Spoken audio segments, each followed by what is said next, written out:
Buenas tardes, profesora Ana Ibis. Mi nombre es Valeria Arria, del grupo número 2, aquí defendiendo las diapositivas de la unidad número 1, la vida, y sus nociones básicas. En primer lugar, ¿qué es la vida?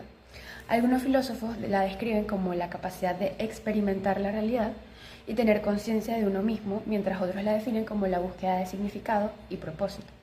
Esta es una pregunta que ha sido objeto de debate históricamente. Sin embargo, me gustaría que nos quedáramos con el concepto de que la vida es la capacidad de nacer, respirar, desarrollarse, procrear, evolucionar y morir, con un intercambio de materia y energía. La aparición de la vida, según los científicos, aproximan que el origen de la Tierra fue hace unos 4.600 millones de años y el origen de la vida hace unos 3.500 millones de años. Las teorías sobre el origen de la Tierra.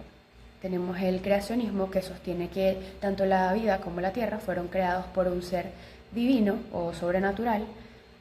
También tenemos la teoría de la generación espontánea, que es una hipótesis ya obsoleta, pero proponía que la vida surgía de manera espontánea a partir de materia inorgánica o una combinación de estas.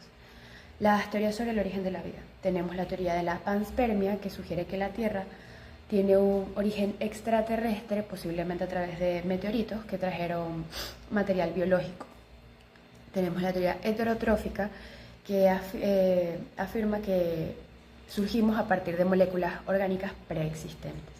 Tenemos la teoría físico-química, que indica que la vida surgió a partir de síntesis de moléculas primitivas que fueron volviéndose cada vez más complejas hasta formar las primeras células. Las pruebas de la evolución. Las pruebas de la evolución incluyen la anatomía comparada, la biología molecular, la biogeografía, los fósiles y la observación directa de procesos evolutivos. Tenemos las pruebas morfológicas, que se refieren a las similitudes y diferencias de la estructura de los organismos, las pruebas biogeográficas, que se refieren a la distribución geográfica de los seres vivos, las paleontológicas, que se refieren al registro fósil que muestra formas ancestrales, la embriológica, que se refiere a las similitudes en el desarrollo embrionario, las bioquímicas, que se refieren a las similitudes y diferencias a nivel molecular. La clasificación taxonómica de las especies. Las especies se organizan en un sistema jerárquico que incluye el dominio, el reino, el filo, la clase, el orden, la familia, el género y la especie. La taxonomía utiliza criterios morfológicos, fisiológicos y genéticos para agrupar a los distintos organismos. Saludos, mi nombre es Jocelyn Avilán y vamos a dar continuidad a esta exposición de ideas retomando un poco lo que decía nuestra compañera Valeria en torno a la clasificación taxonómica de las especies. Esa clasificación taxonómica debe tomar en cuenta, por supuesto, las características o las propiedades individuales de cada una de esas especies. Esta clasificación taxonómica, por supuesto, permite clasificar, permite organizar e identificar a las especies dentro del sistema taxonómico. En este sentido, se toman en consideración 5 variables, dentro de las cuales tenemos, por ejemplo, la morfología externa, que se refiere al tamaño, al color, a la forma de una especie en cuestión. Tenemos también la anatomía interna, que atiende a la estructura de los órganos, los tejidos y las células. Por otra parte, también mencionamos la composición química, que tiene que ver con los compuestos tanto orgánicos como inorgánicos. Por otra parte, también tenemos los procesos biológicos, que en este caso van referidos, por ejemplo, a la nutrición, a la reproducción, a la locomoción. Y por último, tenemos lo referido a la carga cromosómica, a la número y estructuras de cromosomas y por supuesto lo relativo a lo que es el ADN. Continuamos con la organización de los reinos, y aquí es importante destacar que el modelo que se mantiene hasta hoy fue propuesto en 1959 por el señor Whittaker, que en ese sentido propone o suma el reino fungi, que lo tenemos acá en esta diapositiva, y aunque podemos visualizar 6 reinos, es importante declarar o aclarar, perdón, que están conformados por 5 reinos, porque se sumó el reino fungi, que es el relativo a los hongos. Entonces tenemos esa clasificación o esa disposición de la siguiente manera: el reino animalia, donde, como su nombre lo indica, tiene que ver con toda la especie animal, de vertebrados e invertebrados. Tenemos el reino plantae, que tiene que ver con toda esa gama vegetal que está presente en nuestro planeta, toda esa vida vegetal, entre las cuales podemos mencionar los árboles, los arbustos, las hierbas. Tenemos, como les indiqué, la última clasificación, que fue el reino fungi, de los hongos, y tenemos el reino prooctista, que tiene que ver con los protozoos y las algas. Dentro del grupo arquía, ¿verdad?, y bacteria, tenemos la clasificación del reino monera, donde se incluyen estos dos tipos de bacterias, cuya diferencia es básicamente la composición química de cada uno de los reinos. En otro orden de ideas, vamos a hablar un poquito de dos grandes características de la especie animal. Estas características atienden al modo como se nutren. Entonces los vamos a clasificar tanto en seres autótrofos como heterótrofos.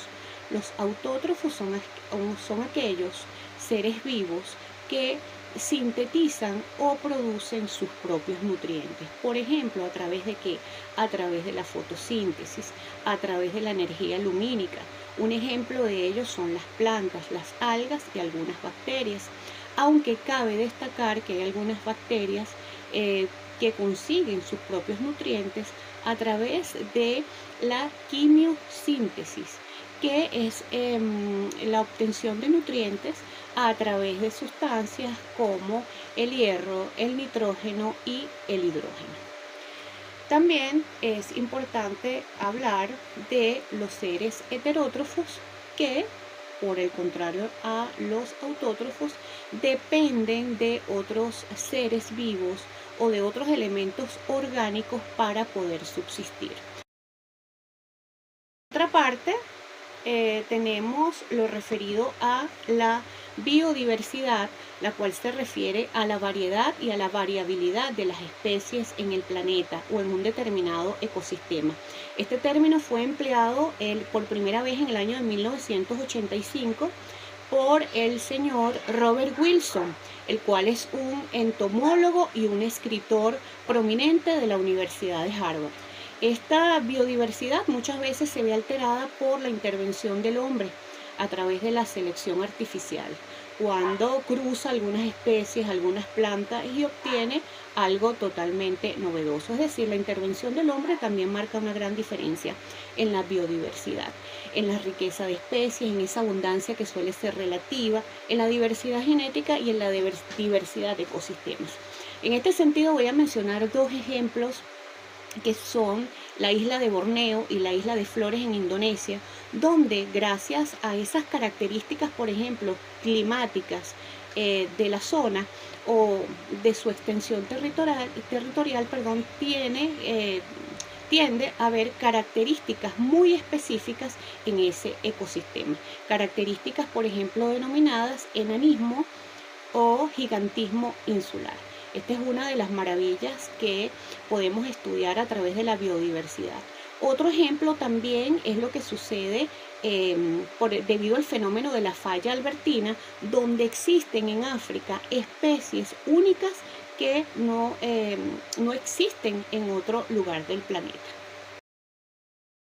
Hola, ¿cómo están? Hoy le vamos a estar hablando sobre los microorganismos y sus tipos.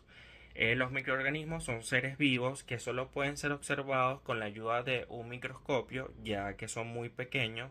Son los organismos más abundantes del planeta y se encuentran en todas partes, incluyendo el agua, el aire, incluso dentro de otros seres vivos. Los tipos de microorganismos son bacterias, virus, arqueas, hongos y prototistas. También le vamos a estar hablando sobre su clasificación. Estos se clasifican en estructura celular, relación con el huésped, forma, capacidad de reproducirse y necesidades nutricionales. Estructura celular son protistas o eucariotas. Forma en esferas, bacilos, espirales o elixes. Su relación con el huésped es patógenos comensales simbióticos. En la capacidad de reproducirse con autótrofos o heterótrofos. También le vamos a estar hablando sobre la diferencia de virus y bacterias. Los virus son microorganismos acelulares que solo pueden replicarse dentro de las células de otros organismos. No tienen metabolismos propios y carecen de organelas. Las bacterias son microorganismos procariotas unicelulares que desempeñan roles importantes, tanto beneficiosos como perjudiciales para los seres vivos. También le vamos a estar hablando sobre según su formología. En este caso, los microorganismos presentan una gran diversidad de formas, tamaños y estructuras. Algunas de formas más comunes son cocos, que son formas esféricas o redondeadas. También están los vibrios, que son de forma curva o en forma de coma. Y también están los espirilos, que son en forma helicodial o en espiral. También tenemos los bacilos, que van en forma alargada o cilíndrica. También le vamos a estar hablando sobre sus características y su reproducción. En cuanto a sus características, en tamaño, un tamaño microscópico, generalmente entre unos 1.1 a 100 micrómetros, ¿verdad? Seres unicelulares o pluricelulares. Carecen de organización celular compleja, no tienen núcleo diferenciado ni orángulos membranosos, presentan una gran variedad metabólica y adaptativa. En cuanto a su reproducción, van de asexual y sexual. Su división binaria de bacterias arqueas, su despolarización, algunas son de bacterias hongos y geminación de levaduras.